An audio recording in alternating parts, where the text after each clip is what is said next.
kalau kita masuk dalam tahun penuaian jiwa-jiwa, justru itu waktunya kita harus bekerja keras.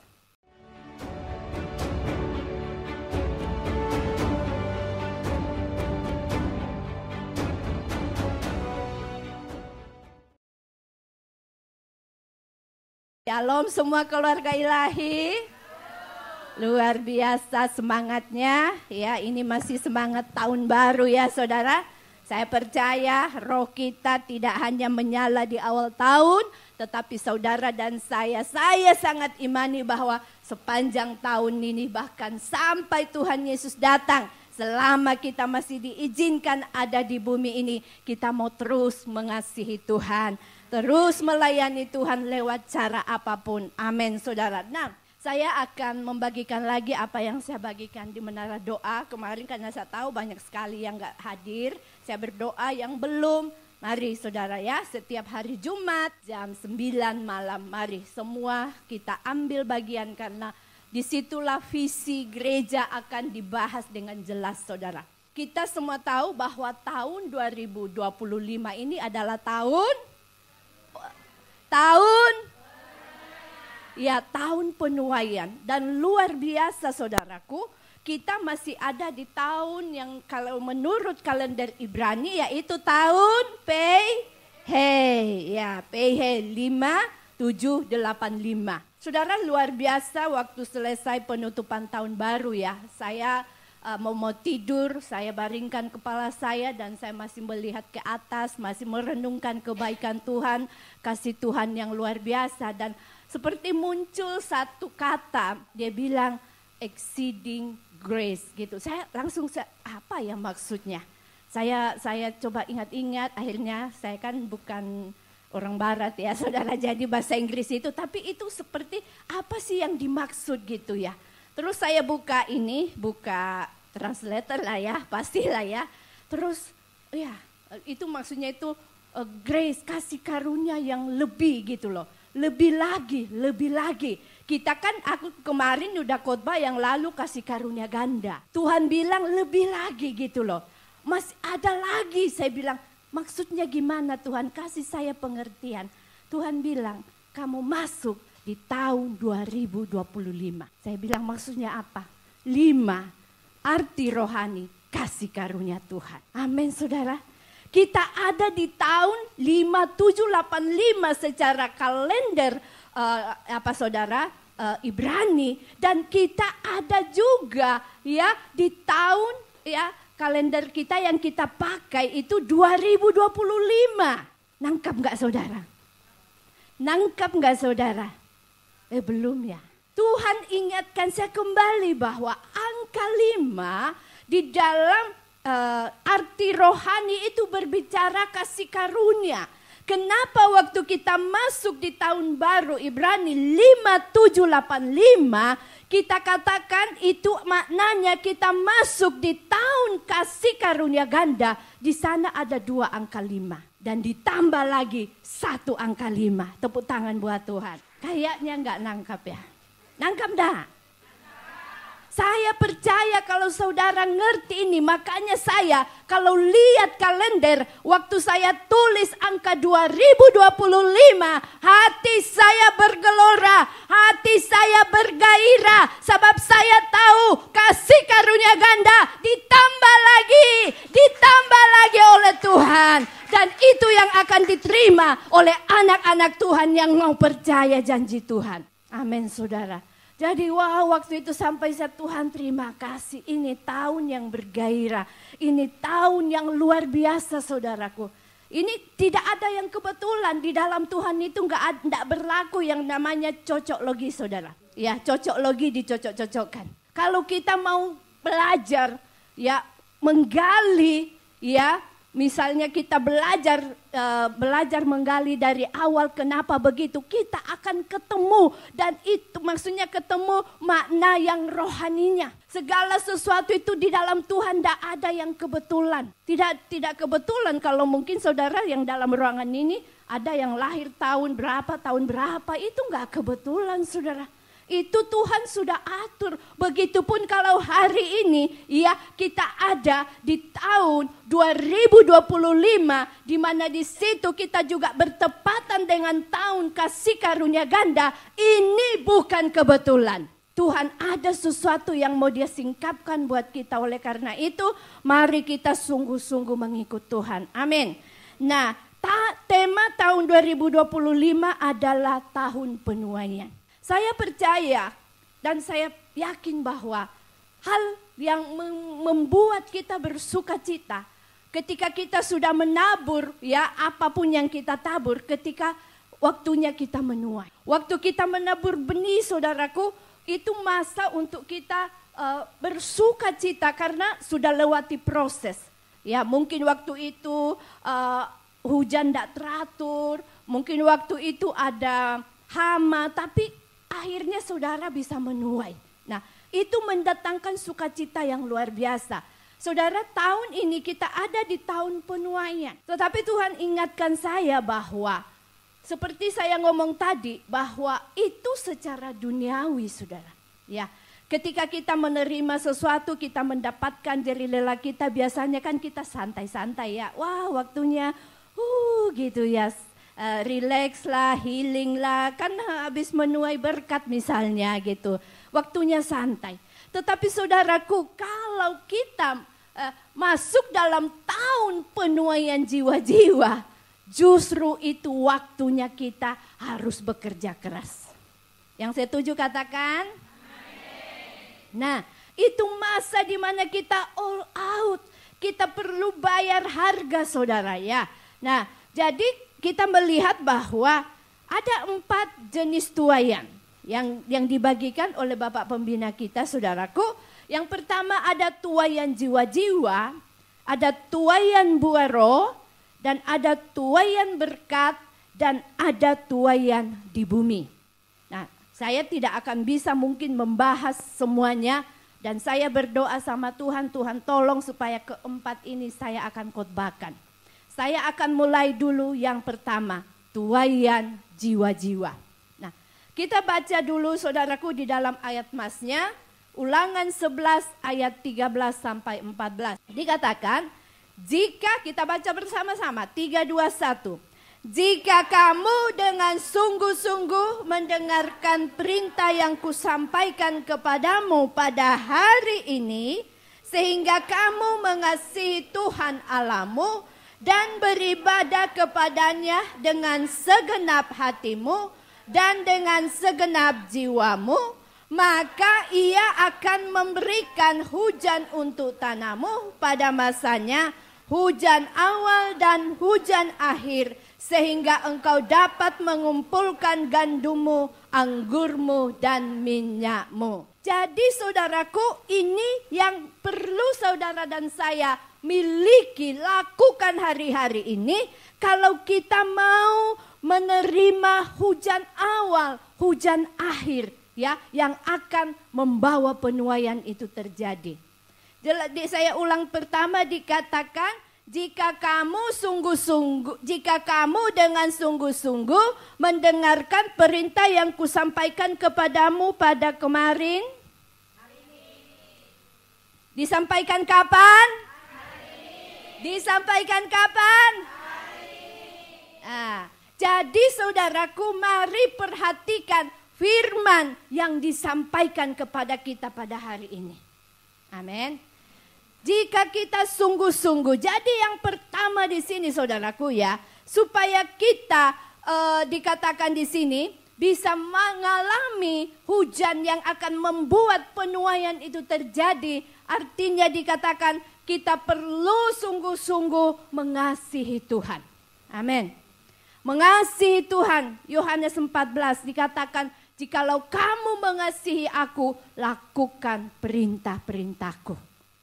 Artinya saudaraku, kita harus hidup taat. Kita melakukan perintah Tuhan.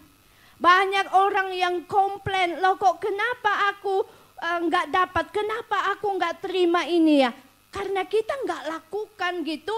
Dikatakan di sini, sungguh-sungguh mendengarkan perintah yang kusampaikan kepadamu.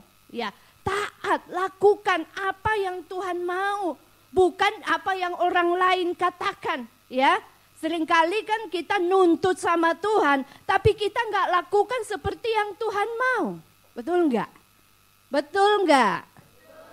Betul. Ya, yang ngaku diberkati Tuhan berlimpah-limpah. Ya, seringkali kita maunya kok kenapa nggak sesuai, saudara? Ya, seringkali karena yang kita lakukan nggak sesuai. Ya seperti mungkin contoh, kalau orang lagi lari, ini siapa yang pernah ikut lomba lari begitu, biasakan itu kan disediakan pos-pos untuk mereka mungkin singgah ambil air minum. Ya saya tahu itu kan kalau larinya jauh gitu ya. Nah mereka sudah disediakan. Nah tapi ada satu nih si pelari yang datang komplain sama panitia. Dia bilang, loh kok kenapa aku sepanjang jalan aku kok nggak lihat tempat air minum.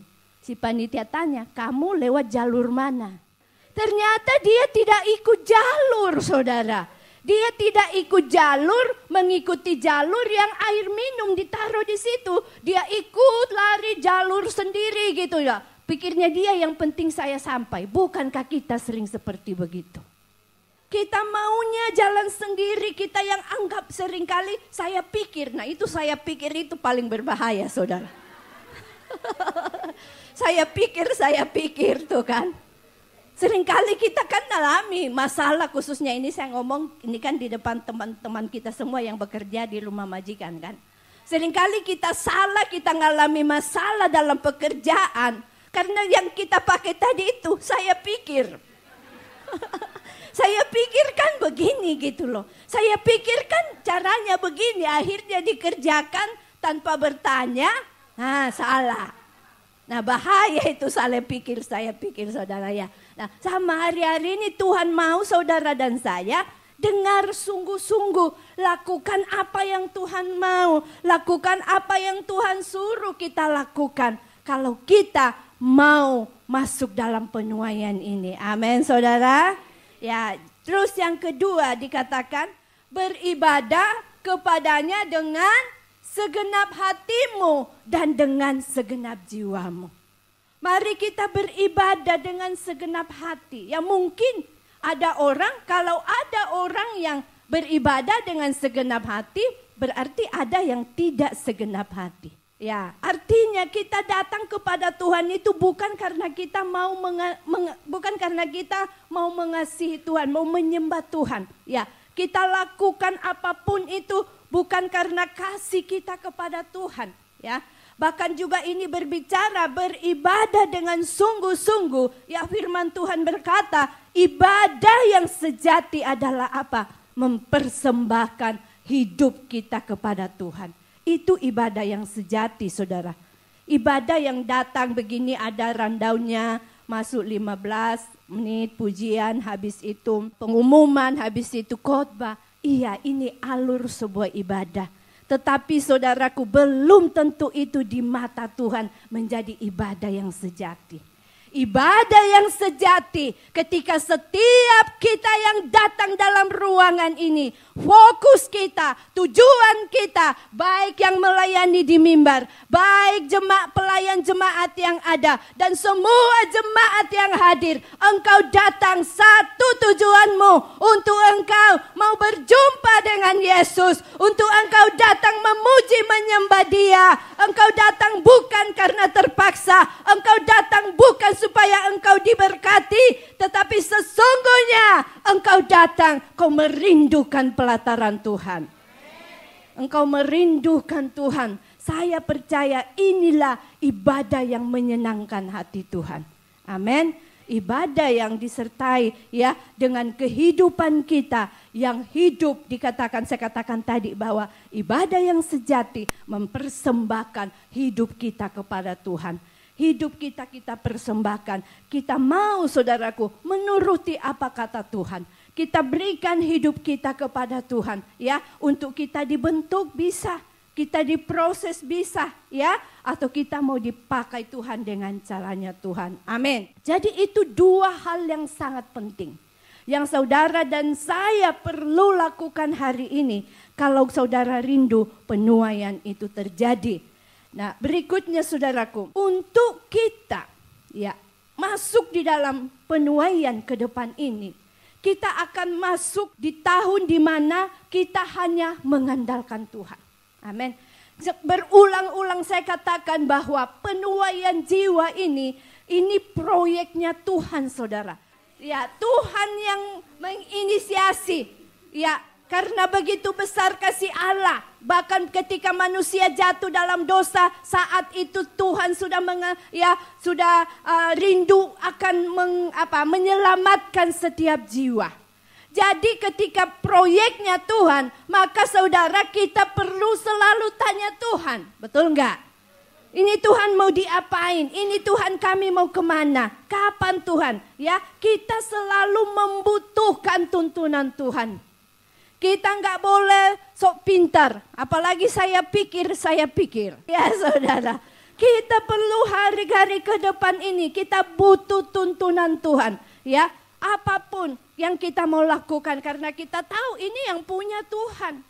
Yang kerjain, yang idenya ini dari Tuhan. Seperti saudaraku kalau kita bangun rumah kan idenya itu kan yang gambar itu kan itu ya arsiteknya. Jadi kalau ada bingung-bingungnya ini mau gimana, jangan tanya tukang semennya, tanya arsiteknya saudara. Dia yang tahu karena dia yang gambar. Nah sama ide ini, proyek ini yang punya Tuhan. Saudara dan saya diberi anugerah kepercayaan untuk mengerjakannya. Amin. Jadi semua yang ada dalam ruangan ini adalah pemenang tender. Iya, saudara, kasih karunia kita ada.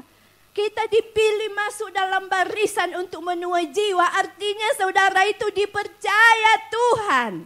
Amin. Kita diberi anugerah saudara untuk menuai jiwa-jiwa. Nah, saudara, kalau kita pergi, siapa yang pernah menggunakan yang namanya Google Maps? Hampir ya? Ya. Tapi saudaraku hati-hati juga karena seringkali kalau kita pakai Google Maps, kalau kita ada di daerah yang gak ada koneksi internetnya, kita dibuat salah jalan. Betul nggak? Ya, saya pernah waktu saya masih di Hanghao mau besuk nenek saya di rumah sakit, terus itu tadi saya pikir tuh, kan dari rumahku kan dekat, saya lihat tuh kalau saya lewat itu rumah sakit hampir kelihatan. Saya pikir ya udah kayaknya kalau aku lewat sini nih, saya pikir nih aku lewat sini nih dekat ini aku bisa sampai. Aku ikutlah Google Maps, kan ada Google Maps-nya. Loh kok saya ikut Google Maps, saya berakhir di hutan-hutan. Saya jalan kan dia suruh belok. Lalu udah belok kiri, saya belok kiri lagi. Dia maju lagi. Loh, saya sudah nggak tahu saya sampai di mana. Sampai saya ketakutan ini saya sudah di mana. Karena memang itu lokasinya kan bukan di kota. Dia masih kayak di pedalaman itu rumah sakit. Jadi aku pikir aja ya udah ikut itu. Saya nggak tahu sudah sampai di mana. Saya bingung gimana baliknya. Mau panggil taksi saya nggak tahu. Gini mau kemana. Akhirnya saya tanya orang. Akhirnya saya bisa sampai yang biasanya 15 menit saya jalan dari rumah saya. Jadinya 1 jam lebih baru saya tiba. Itu saudara bahaya ya, saya pikir. Dari situ saya baru nge waktu habis itu anaknya nenek saya kan, ada kan satu itu anaknya nenekku itu, pokoknya dia itu apapun itu mesti lihat waktu, misalnya bus jam berapa itu dia ikut itu. Terus waktu itu siupa, terus dia ngotot-ngototan sama saudaranya karena dia bilang masih 15 menit. Dia bilang kalau siupa jangan percaya karena di siupa itu nggak ada internet gitu loh. Kalau bus itu bisa tepat, betul kan? Kalau siupa itu kita nggak bisa, sekalipun kita lihat itu dia bilang 15 menit lagi, belum tentu kalau siupa saudara.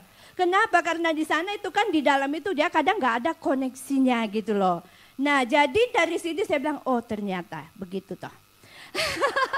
Saya sudah kena. Nah Saudara, jadi kita butuh, saya bilang tadi, ketika kita mau ke satu tempat yang kita nggak perlu tahu, ya di zaman modern ini, kita butuh yang namanya kita bisa pakai yang GPS itu ya, Global Positioning System. Ya, kalau bahasa sederhananya kita tahunya itu, familiarnya itu namanya Google Maps, saudara. Nah, jadi sama. Saudara dan saya ulang lagi, kita akan berjalan ke depan ini di jalan yang baru. Oleh karena itu mari kalau kita mau menuai, saudara dan saya butuh yang namanya GPS, tetapi bukan Global Positioning System, tetapi God Positioning System. Amin, saudara. Kita butuh arah yang dari Tuhan. Kita butuh tuntunan Tuhan. Dan arah yang dari Tuhan itu gampang, tidak membingungkan seperti kisah saya tadi. Habis belok kanan, belok kiri lagi, suruh maju, belok lagi. Cuma 2 arah, saudara. God Positioning System hanya punya 2 arah. Yang pertama, jangan melihat ke belakang. Don't look back. Kita baca dalam Yesaya 43 ayat 18 sampai 19. Firman-Nya berkata, janganlah ingat-ingat hal-hal yang dahulu dan janganlah perhatikan hal-hal yang dari zaman purbakala. Ya, lihat, aku hendak membuat sesuatu yang baru yang sekarang sudah tumbuh, belumkah kamu mengetahuinya? Ya, aku hendak membuat jalan di padang gurun dan di sungai-sungai di padang belantara. Haleluya. Tuhan bilang sudah, ya, apa yang sudah terjadi di belakang, mungkin kita, saudaraku, mengalami masalah, kegagalan apapun. Tuhan bilang lihat ke depan, ya, Tuhan akan buat hal yang tidak mungkin menjadi mungkin. Amin. Mungkin di masa-masa menabur kita di tahun 2024, ya ada mungkin yang dikatakan menabur sambil mencucurkan air mata. Ya, untuk kita menuai 1 jiwa aja tuh susahnya, perjuangannya luar biasa. Tuhan bilang jangan mengingat-ingat lagi itu. Mari percaya bahwa ke depan ini tahun penuaian. Amin. Ke depan ini Tuhan sediakan tuaian yang luar biasa. Dan arah yang kedua adalah look up. Lihat ke atas. Kita baca dalam Kolose 3 ayat 2. Ya, pikirkanlah perkara yang di atas, bukan yang di bumi. Jadi saudaraku, mari yang kita renungkan, yang kita pikirkan hari-hari ini, perkara yang di atas. Perkara yang di atas apa sih saudaraku? Perkara yang di atas itu yang terus. Ya bahkan Yesus sampai rela mati adalah apa? Supaya jiwa-jiwa diselamatkan. Itu yang ada di hatinya Tuhan. Oleh karena itu mari kita terus berdoa, kita meminta, kita pikir. Saudaraku, kira-kira apa yang bisa saya lakukan? Bagaimana caranya supaya saya bisa memberitakan Injil? Ya, apa yang saya lakukan? Karena saya percaya bahwa apa yang kita pikirkan itu yang akan menentukan tindakan kita. Betul nggak saudara? Kalau saudara nggak pikir mau datang ibadah, nggak mungkin saudara mau bangun pagi. Sama, apapun yang saudara lakukan. Jadi tindakan-tindakan orang itu ya kita bisa baca. Makanya orang yang bilang bisa baca pikiran-pikiran orang, mungkin dia belajar begini saudara. Ya, dia lihat tindakannya kan. Sama kan kalau kita lihat orang, kita tahu gerak-geriknya, kita bisa tebak, oh mungkin dia lagi begini. Ya, apa yang dia ada di dalam, apa yang dia pikirkan gitu loh, sampai dia lakukan begitu. Nah, jadi perlu saudara dan saya melihat ke atas. Pandang Tuhan, tanya Tuhan, cari Tuhan dengan sungguh-sungguh. Ya, karena segala sesuatu itu ada waktunya Tuhan. Ya, waktunya Tuhan itu adalah waktu yang tepat saudara. Sehingga hari-hari ini mari kita pikirkan jiwa-jiwa. Amin saudara. Saya tahu saudara, saya masalahku banyak Kak, bagaimana mau pikirkan jiwa-jiwa. Saudaraku, ingat bahwa jiwa-jiwa itu adalah sesuatu yang sangat urgen untuk kita jangkau hari-hari ini. Tuhan Yesus akan segera datang. Ya, sehingga biar itu menjadi fokus, menjadi kerinduan kita. Dan berikutnya adalah apa? Apa yang perlu saudara dan saya terus miliki hari-hari ini adalah semakin merindukan pencurahan Roh Kudus lebih lagi. Sebab saudaraku, kita tidak dapat menuai dengan kekuatan. Kita butuh kuasa. Ulangan 11 ayat 14 dikatakan, maka ia akan memberikan hujan untuk tanamu pada masanya, hujan awal dan hujan akhir, sehingga engkau dapat mengumpulkan gandummu, anggurmu, dan minyakmu. Amin. Kita baca juga Yoel 2 ayat 23. Hai Bani Sion, bersorak-soraklah dan bersukacitalah karena Tuhan Allahmu, sebab telah diberikannya kepadamu hujan pada awal musim dengan adilnya, dan diturunkannya kepadamu hujan pada awal dan hujan pada akhir musim seperti dahulu. Amin. Jadi hujan di sini berbicara tentang kuasa Roh Kudus yang dicurahkan, saudara, yang berlimpah-limpah. Hujan awal di sini sangat penting untuk apa? Menggemburkan supaya tanah itu bisa diolah. Itu tujuannya, saudara. Dan hujan akhir dicurahkan supaya tanah tuaian yang sudah siap itu dituai itu mematangkan tuaian, maksudnya, saudara. Ya, itu hujan akhir. Ya, pada waktu itu, karena bangsa Israel waktu itu adalah banyak yang hidup dalam pertanian. Nah, jadi saudara yang kekasih dalam Tuhan, apa saudara? Mari kita semakin merindukan, minta kuasa. Roh Kudus Pentakosta yang ketiga, minta lebih lagi. Karena hanya Roh Kudus yang dapat memberikan kita keberanian untuk kita menuai jiwa-jiwa. Amin. Untuk kita bisa fokus, untuk kita bisa sungguh-sungguh. Oleh karena itu selalu haus akan kuasa Pentakosta yang ketiga. Dan berikutnya poin yang kelima, saudaraku. Kita harus gerak cepat, ya. Gercep, saudaraku. Ya. Yohanes 4 ayat 35. Bukankah kamu mengatakan 4 bulan lagi tibalah musim menuai?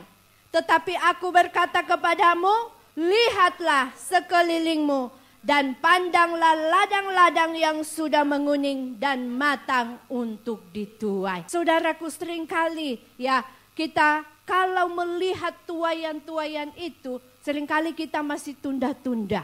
Ya, ini saya berbicara tentang tuaian jiwa-jiwa, ya, seperti tema tadi, penuaian jiwa. Nah, saudara, di sini dikatakan Tuhan tuh sudah mencurahkan, ya, hujan awal, bahkan dikatakan tadi hujan awal, hujan akhir dicurahkan bersama-sama. Artinya apa? Bahwa penuaian jiwa ini sesuatu yang sangat urgent. Ya, kita nggak boleh tunda-tunda. Saudaraku, jadi mari kita ambil kesempatan. Apapun itu, dengan cara apapun, jangan tunda beritakan Injil. Mungkin kepada keluargamu, kepada majikan kita, kepada teman, siapapun yang Tuhan pertemukan dengan kita. Jangan takut, beritakan nama Yesus. Perkenalkan Yesus, saudara, gerak cepat. Karena Tuhan bilang, tuaian sudah matang. Nah, kalau petani, kalau ada tuaian sudah matang, ya waktunya dituai dan ditunda-tunda. Hanya 2 bisa terjadi. Tuaian itu bisa rusak, bisa busuk, atau ada orang yang mengambil lain. Dan siapakah yang akan mengambil itu? Pencuri. Siapakah pencuri itu? Yaitu kuasa kegelapan. Jiwa-jiwa dituai, tapi bukan dituai kerajaan Allah, tapi dituai kerajaan maut. Karena saudaraku, kita tidak ada satupun yang tahu kan kapan kita kembali ke rumah Bapa. Rahasia. Jadi kalau saya bilang, oh masih lama. Bukankah saya dengar ada yang bersaksi, ada yang menyesal gitu ya. Karena dia tunda-tunda untuk perkenalkan Yesus. Ceritakan Injil kepada keluarga, kepada majikan mungkin. Sehingga belum dia beritakan Injil, sudah dipanggil pulang. Nah, jadi saudaraku, mari kita harus gerak cepat. Amin. Kita nggak boleh kalah cepat sama Ono. Sama Ono, sama kerajaan gelap, kuasa kegelapan, saudara. Saudara dan saya, mari kita fokus ya.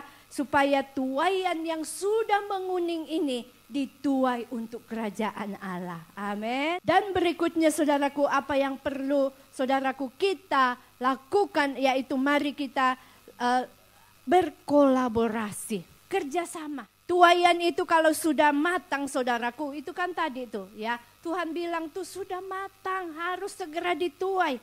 Kalau kita menuai ya, dan kita menuai sendiri bisa, tapi itu banyak yang akan rusak ya, busuk sebelum dituai. Oleh karena itu mari kita kerjasama, tingkatkan lagi keunitian kita. Ya, tanpa kita menuntut, saya kan yang memfollow up, saya kan yang mendoakan. Loh kok kenapa dia harus ditaruh di kul di sana mungkin? Kenapa dia di sana gitu? Mari kita harus sama-sama memiliki satu paradigma bahwa yang penting jiwa-jiwa itu diselamatkan. Yang penting dia bertumbuh saudara. Ya, karena kita percaya siapapun itu sudah ada porsinya. Amin. Mungkin saudara hanya diberi porsi untuk menabur. Ya, saudara diberikan Tuhan untuk menyiram.